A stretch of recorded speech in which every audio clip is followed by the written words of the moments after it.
ఆంధ్రప్రదేశ్లో మూడవ విడత నామినేటెడ్ పదవుల భర్తీకి కూటమి ప్రభుత్వం అయితే శ్రీకారం చుట్టినట్టు తెలుస్తూ ఉంది. అయితే ఈ నామినేటెడ్ పదవుల భర్తీ కూటమి ప్రభుత్వానికి తలనొప్పిగా మారిందని చెప్పుకోవచ్చు. ఎందుకంటే 3 పార్టీలను పూర్తి స్థాయిలో సాటిస్ఫై చేస్తూ లిస్టు రిలీజ్ చేయాల్సినటువంటి అవసరం ఖచ్చితంగా ఉందని చెప్పొచ్చు. ఎందుకంటే ఆల్రెడీ ఇప్పటికే 2 విడతలు నామినేటెడ్ పదవులు భర్తీ చేసిన పరిస్థితి ఉంది. అయితే కాస్త జనసేన అసంతృప్తిలో ఉన్నట్టయితే తెలుస్తూ ఉంది. ఎందుకంటే ఎన్నికలకు ముందు ఆ పార్టీ అధినేత మరి 1/3 నామినేటెడ్ పదవులు తీసుకుంటామని చెప్పారు. కానీ ఎన్నికల తర్వాత అధికారికంగా 20% పదవులు తీసుకుంటామని చెప్పారు. కానీ ఇప్పటివరకు జనసేన పార్టీకి 10% పదవులు కూడా రాలేదని చెప్పొచ్చు. అయితే ఇప్పుడు పెద్ద ఎత్తున జనసేన పార్టీకి చెందినటువంటి ఆ పార్టీలో సిన్సియర్గా పనిచేసినటువంటి కీలక నేతలందరూ కూడా ఈ 3వ విడత నామినేటెడ్ పదవుల మీద అయితే పెద్ద ఎత్తున వారు ఆశలు పెట్టుకున్నట్టయితే తెలుస్తూ ఉంది. అయితే ఇప్పటికీ రాష్ట్రంలో దాదాపు 1300 పైచిలుకు నామినేటెడ్ పదవులను భర్తీ చేయాల్సినటువంటి అవసరం ఉందని చెప్పుకోవచ్చు. అయితే ఇప్పటి వరకు 60,000 అప్లికేషన్లు ఆ 1300 పోస్టులకు వచ్చినట్టు తెలుస్తూ ఉంది. దాదాపు ఒక్కొక్క పోస్టుకి 46 మంది పోటీ పడుతున్నట్టు తెలుస్తూ ఉంది. అయితే ప్రధానంగా కనుక మనం చూస్తే దుర్గగుడి చైర్మన్ పదవికి సంబంధించి పోటీ ప్రధానంగా ఉన్నట్టు తెలుస్తూ ఉంది. అయితే ఆంధ్రప్రదేశ్లో 21 ప్రధాన దేవాలయాలకు చైర్మన్ పోస్టులను భర్తీ చేసే ఆలోచనలు కూటమి ప్రభుత్వం ఉన్నట్టు తెలుస్తూ ఉంది. ఇప్పటికీ కొన్ని ప్రధాన దేవాలయాల చైర్మన్ల అభ్యర్థుల పేర్లను అయితే ఖరారు చేసినట్టు తెలుస్తూ ఉంది. అయితే ప్రస్తుతం విజయవాడ కనకదుర్గమ్మ సేవలో తరించేటువంటి ఆ చైర్మన్ అభ్యర్థి ఎవరు అనే దాని మీద అయితే సర్వత్రా ఒక ఉత్కంఠ వాతావరణం నెలకొంది. అయితే విజయవాడ మహానగరం గురించి చెప్పాలంటే ఉమ్మడి ఆంధ్రప్రదేశ్లో రాజకీయ రాజధానిగా పిలువబడినటువంటి నగరం. అయితే ఇక్కడ దుర్గగుడి చైర్మన్ పదవి ప్రస్తుతం జనసేన పార్టీ పెద్ద ఎత్తున ఆశిస్తున్నట్టే తెలుస్తోంది. ఆంధ్రప్రదేశ్లో ప్రధాన దేవాలయాలుగా పేరున్నటువంటి దేవాలయాలు దుర్గగుడి దేవాలయం ఖచ్చితంగా ఉంటుందని చెప్పుకోవచ్చు. ఎందుకంటే మొట్టమొదట తిరుమల తిరుపతి దేవస్థానం అని చెప్పొచ్చు. తిరుమల తిరుపతి దేవస్థాన చైర్మన్కి ఏ స్థాయి ప్రోటోకాల్ ఉంటుందో మరి ప్రస్తుతం నవ్యాంధ్రప్రదేశ్ రాజధానిగా ఉన్నటువంటి బెజవాడలో ఉన్నటువంటి కనకదుర్గమ్మ వారి ఆలయానికి సంబంధించి చైర్మన్ హోదాకి ఆ పదవికి కూడా ఆ స్థాయిలోనే ప్రోటోకాల్ ఉంటుందని చెప్పుకోవచ్చు. కాబట్టి ఇక్కడ ఎవరు ఈ చైర్మన్ పదవిని వరిస్తారు అనే దాని మీద ఒక చర్చ అయితే మొదలైంది. అయితే ఈ బెజవాడ మహానగరానికి సంబంధించి ప్రస్తుతం తెలుగుదేశం, జనసేన, బీజేపీ 3 పార్టీలకు చెందినటువంటి నేతలు దుర్గగుడి చైర్మన్ పదవి రేసులో ఉన్నట్టు తెలుస్తూ ఉంది, ఆశావహులుగా ఉన్నట్టు తెలుస్తూ ఉంది. అయితే జనసేన పార్టీ మాత్రం ఖచ్చితంగా దుర్గగుడి చైర్మన్ పదవిని దక్కించుకోవాలనేటువంటి ఆలోచన ఉన్నట్టు తెలుస్తూ ఉంది.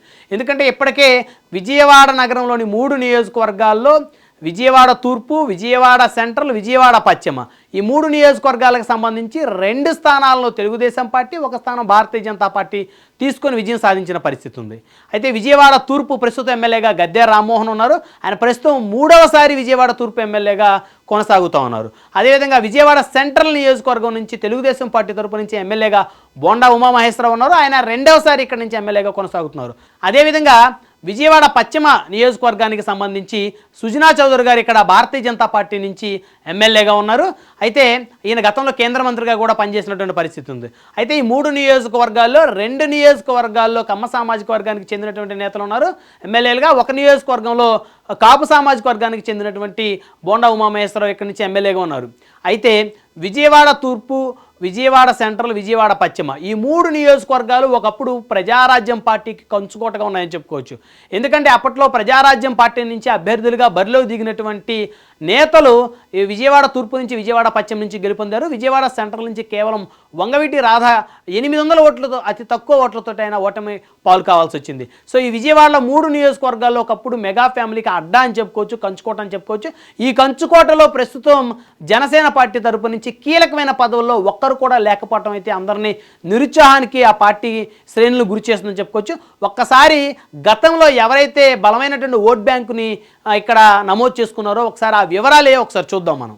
మరి ఇప్పుడు కనుక మనం అసలు విజయవాడ 3 నియోజకవర్గాల్లో ఏ పార్టీకి ఎంత బలం ఉంది, గతాన్ని ప్రస్తుతం ఉన్నటువంటి పరిస్థితులను ఒకసారి మనం కనుక కంపేర్ చేసి చూస్తే విజయవాడ తూర్పు నియోజకవర్గం, విజయవాడ తూర్పు నియోజకవర్గానికి సంబంధించి ఈ నియోజకవర్గం గురించి కాస్త నొక్కి ఒక్కానించి చెప్పాల్సినటువంటి అంశం ఏంటంటే, ఇక్కడి నుంచి గతంలో దివంగత నేత వంగవీటి మోహన్ రంగా గారు ఇక్కడి నుంచి ఎమ్మెల్యేగా అసెంబ్లీలో అడుగుపెట్టిన నియోజకవర్గం ఏదైనా ఉందంటే విజయవాడ తూర్పు నియోజకవర్గం చెప్పుకోవచ్చు.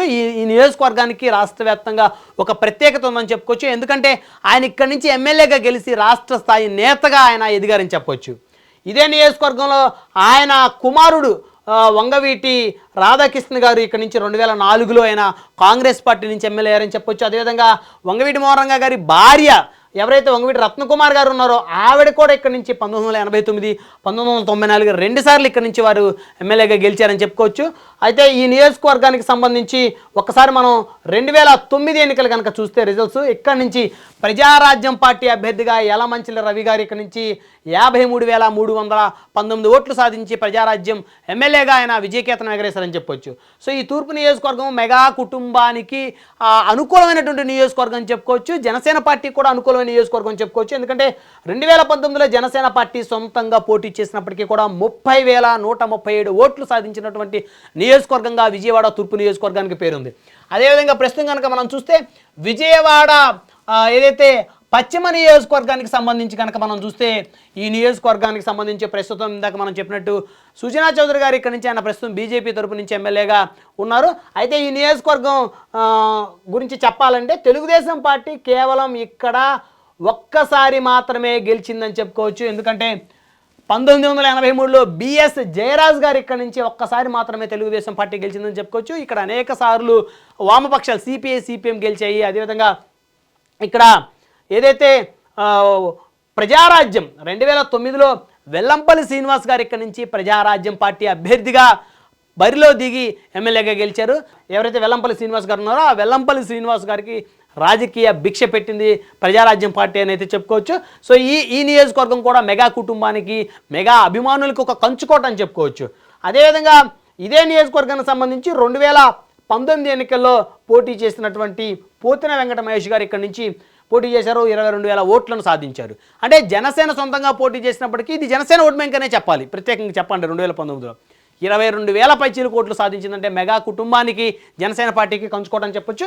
అదేవిధంగా ఇక విజయవాడ సెంట్రల్ నియోజకవర్గం గురించి కనుక ఒకసారి కనుక మనం చూస్తే ఇక్కడ మరి ఈ నియోజకవర్గం నుంచి 2009 ఎన్నికల్లో ఎవరైతే వంగవీటి మోహన్ రంగా గారు కుమారుడు వంగవీటి రాధా గారు ఉన్నారో ఆయన ప్రజారాజ్యం పార్టీ నుంచి కేవలం 848 ఓట్లతో ఓడిపోయారని చెప్పొచ్చు. ప్రజారాజ్యం పార్టీ అభ్యర్థిగా పోటీ చేసిన వంగవీటి రాధా గారికి 51,578 ఓట్లు వచ్చాయి. అదేవిధంగా కాంగ్రెస్ అభ్యర్థి మల్లాది విష్ణు గారికి 52,426 ఓట్లు వచ్చాయి. కేవలం 848 అతి తక్కువ ఓట్లతో మాత్రమే ఓటమి చెందారని చెప్పొచ్చు. అయితే ఇప్పుడు కనుక అంటే 2024 ఎన్నికలకు సంబంధించి 2019 ఎన్నికలకు సంబంధించి చూస్తే 2019లో ఇక్కడ చిగురుబాడి బాబురావు గారు పోటీ చేశారు. ఏది సిపిఐ నుంచి, అంటే జనసేన పార్టీ సిపిఐ సిపిఎం కలిసి ఉన్నాయి కాబట్టి ఇక్కడ నుంచి సిపిఐ అంటే జనసేన ఓట్ బ్యాంక్. ఇది కూడా ఇందులో జనసేన ఓటు బ్యాంకు 20,000 పైచీలకు ఉంటుందని చెప్పొచ్చు 29,000లో. సో 3 నియోజకవర్గాల్లో విజయవాడ నగరంలో జనసేన పార్టీకి మంచి పట్టుందని చెప్పుకోవచ్చు. అయితే దురదృష్టవశాత్తు విజయవాడ పశ్చిమ నియోజకవర్గం నుంచి జనసేన పార్టీ 2024 ఎన్నికల్లో పోటీ చేయాలనుకున్నప్పటికీ కూడా కొన్ని పరిస్థితుల కారణంగా అక్కడ పోటీ చేసిన పరిస్థితి లేదని చెప్పుకోవచ్చు. ఎందుకంటే అప్పుడు వైఎస్ఆర్ కాంగ్రెస్ పార్టీని ఎదుర్కోవాలి అంటే బలమైన అభ్యర్థి కావాలనుకున్న రీతిలో అప్పుడు వారికి ఇన్ఛార్జిగా ఉన్న పోతిన మహేష్ స్థానంలో ఎవరైతే ఇప్పుడు ఎమ్మెల్యేగా ఉన్న సుజనా చౌదరి గారు ఉన్నారో ఆయనకి బీజేపీ పార్టీ తరపు నుంచి ఆయన అక్కడ బరిలోకి దించింది. కూటమి పార్టీలన్నీ కూడా అనుకొని ఆయన బరిలోకి దించారని చెప్పొచ్చు. సో అంటే ఈ నగరంలో అంత పట్టున్న జనసేనకి ప్రస్తుతం ప్రోటోకాల్ ఉన్న లీడరే జనసేన పార్టీకి విజయవాడ మహానగరంలో లేకపోవడం జనసేన పార్టీ భవిష్యత్తుకి అది ప్రమాదంగా మారుతుందనేటువంటి అంశాన్ని అయితే ఆ పార్టీ శ్రేణులు కూడా గుర్తించినట్టు తెలుస్తుంది. కాబట్టే ఈ నగరానికి సంబంధించి ఖచ్చితంగా విజయవాడ కనకదుర్గమ్మ ఏదైతే టెంపుల్ ఉందో ఆ టెంపుల్ చైర్మన్గా జనసేన పార్టీ నాయకులకి అవకాశం ఇవ్వాలని చెప్పేసి చర్చించినట్లయితే తెలుస్తూ ఉంది. అయితే మొత్తానికి సామాజిక వర్గాల ఈక్వేషన్ పరంగా చూసుకున్నా కూడా విజయవాడ కనకదుర్గమ్మ టెంపుల్ చైర్మన్ పదవికి సంబంధించి కమ్మ సామాజిక వర్గం సంబంధించిన నేతలు ఇక్కడ నుంచి చైర్మన్గా పదవి చేశారని చెప్పొచ్చు. అదేవిధంగా రెడ్డి సామాజిక వర్గానికి చెందినటువంటి నేతలు, అదేవిధంగా బీసీ సామాజిక వర్గానికి చెందినటువంటి వారు విజయవాడ కనకదుర్గమ్మ ఆలయానికి చైర్మన్లుగా వ్యవహరించారని చెప్పుకోవచ్చు. సో కాబట్టి ఈసారి కాపు సామాజిక వర్గానికి చెందినటువంటి నేతలకి ఇక్కడ అవకాశం ఇస్తే బాగుంటుందనేటువంటి ఆలోచన కూడా ఉన్నట్టు తెలుస్తోంది. అయితే జనసేనకు సంబంధించి ఆల్రెడీ జనసేన పార్టీకి కూటమిలో ఇవ్వాలి అనుకుంటున్నటువంటి తరుణంలో అదే సామాజిక వర్గానికి చెందినటువంటి బాడిత శంకర్ను ఇక్కడి నుంచి ఆయన్ని విజయవాడ కనకదుర్గమ్మ చైర్మన్గా నియమిస్తుంది కూటమి ప్రభుత్వం అనేటువంటి ఒక చర్చ కూడా నడుస్తోంది. అయితే ఆయన విజయవాడ కనకదుర్గమ్మ ఆలయంలో నిత్యం పూజలు చేస్తుంటారు. అదేవిధంగా ఆయన అమ్మవారికి పరమ భక్తుడిగా ఉన్నారని చెప్పొచ్చు. అదేవిధంగా విజయవాడ వెస్ట్ నియోజకవర్గ ఎమ్మెల్యే సుజనా చౌదరి గారి గెలుపులో బాడిత శంకర్ కీలకమైనటువంటి పాత్ర పోషించారని చెప్పొచ్చు. సో కాబట్టి ఆయనకి అన్ని వర్గాల నుంచి అన్ని పార్టీల నుంచి కూడా మద్దతు ఉందని చెప్పొచ్చు. అదేవిధంగా ఇటు ఎన్టీఆర్ జిల్లా జనసేన పార్టీ అధ్యక్షులు సామినేని ఉదయభాను గారు కూడా బాడిత శంకర్కి పదవి ఇవ్వాలి అనేటువంటి అంశాన్ని జనసేన పార్టీ అధిష్టానానికి తెలియజేసినట్టు తెలుస్తుంది. కాబట్టి ఇక ఈ పదవి జనసేనే తీసుకుంటున్నటువంటి నేపథ్యంలో ఇక్కడి నుంచి బాడిత శంకర్కి అయితే మెరుగైనటువంటి అవకాశాలు ఉన్నాయని అయితే ఖచ్చితంగా చెప్పుకోవచ్చు. అయితే మొత్తానికి అధికారికంగా పదవి ఎవరికి వస్తుంది అనేటువంటి అంశం సంబంధించి నామినేటెడ్ పదవులు రిలీజ్ చేసినప్పుడు మాత్రమే అధికారికంగా ఎవరికి ఇస్తున్నారు అనేది అయితే తెలిసే అవకాశం ఉంటుంది. అయితే మొత్తానికి జనసేన మాత్రం బలంగా ఈ యొక్క చైర్మన్ పదవి కైవసం చేసుకునేందుకైతే ఆ పార్టీ నేతలు కృషి చేస్తున్నట్లయితే స్పష్టంగా తెలుస్తూ ఉంది. సో కూటమి పార్టీల్లోకి సంబంధించి కూడా విజయవాడ మహానగరంలో పెద్ద ఎత్తున ఓట్ బ్యాంక్ ఉన్నటువంటి జనసేన పార్టీకి సంబంధించి ఇప్పటివరకు ప్రోటోకాల్ ఉన్న నేతలు లేరు కాబట్టి జనసేనకి ఇవ్వాలి అనేటువంటి ఒక చర్చకి ఈ మూడు పార్టీలు కూడా వచ్చినట్టయితే తెలుస్తోంది.